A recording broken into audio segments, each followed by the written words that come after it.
itu kan saat pisah, nanti hakim di pengadilan itu akan memutuskan. Ya, siapa hak asuhnya? Ibu. Biasanya ke suami tetap diberikan hak untuk kewajiban untuk memberikan nafkah untuk anak. Kalau untuk istri kan sudah pisah, makanya ibu sebut mantan, kan? Nah, makanya dari sini suami ingat ketika kewajiban itu melekat walaupun sudah berpisah, karena itu bagian dari biologis dia ketika berumah tangga dan terlahir, kewajiban tetap harus diberikan. Tetap harus diberikan. Jadi jangan lihat kepada mantan istrinya, lihat kepada anaknya, karena nggak ada mantan anak. Nggak ada mantan orang tua. Suami ada mantan suami, istri mantan istri ada, mantan anak nggak ada. Mantan ayah nggak ada, mantan ibu nggak ada. Ini mantan ayah saya nih, nggak ada. Tetap ayah. Ini mantan ibu saya, tetap ibu. Karena itu, karena terikat masih dan dia mewarisi. Dia mewarisi. Perceraian kedua orang tua tidak menggugurkan hak waris anak itu darinya. Makanya hak waris tetap melekat. Walaupun jadi mantan ketika ayahnya meninggal, dia mendapatkan warisan. Istri tidak. Istri tidak, karena sudah berpisah di situ. Terhijab dia, ya, maaf, kematian satu, kemurtadan, riddah, termasuk perceraian, itu yang menggugurkan kemudian bagian dari hak waris. Dia nggak dapat warisan. Suami istri pisah dengan suami meninggal, istri nggak dapat bagian waris. Selesai di situ, ya. Dan dibagi saat kemudian dia berpisah itu dibagi. Ada yang ditetapkan oleh agama.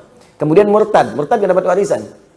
Ya, kemudian kematian ada dua sebab. Memang wafat sebelum dibagi warisan, wafat.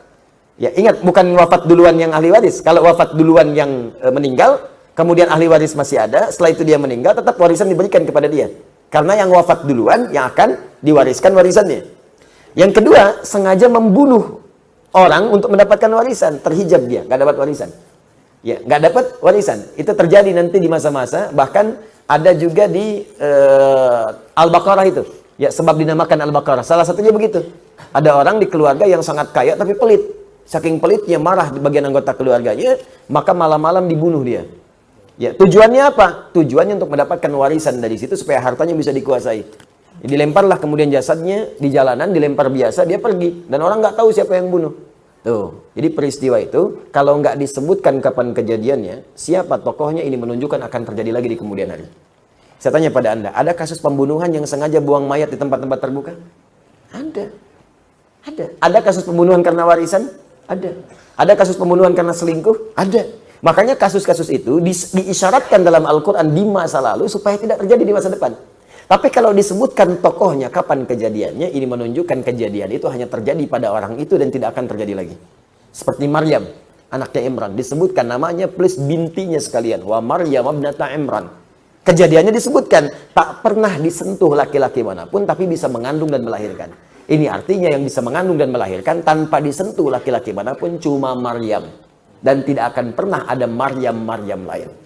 Ya, ingat, tidak akan pernah ada Maryam lain. Walaupun di masa sekarang ada namanya Maryam, bisa mengandung, melahirkan tanpa bapak, banyak yang gitu mah. Ya, tapi yang tak disentuh laki-laki manapun cuma Maryam binti Imran. Jelas ya? Baik. Ini yang seperti ini tetap ada kewajiban. Dan kewajiban itu tetap diberikan dengan cara yang halal. Jangan berikan yang haram. Karena itu pun anak akan tumbuh, mungkin melahirkan pahala bagi Anda. Dengan istri mungkin berpisah. Tapi anak itu mungkin jadi penghafal Quran. Anda kurang amalan, anak itu mewariskan amalan untuk Anda. Maka berikan yang halal padanya.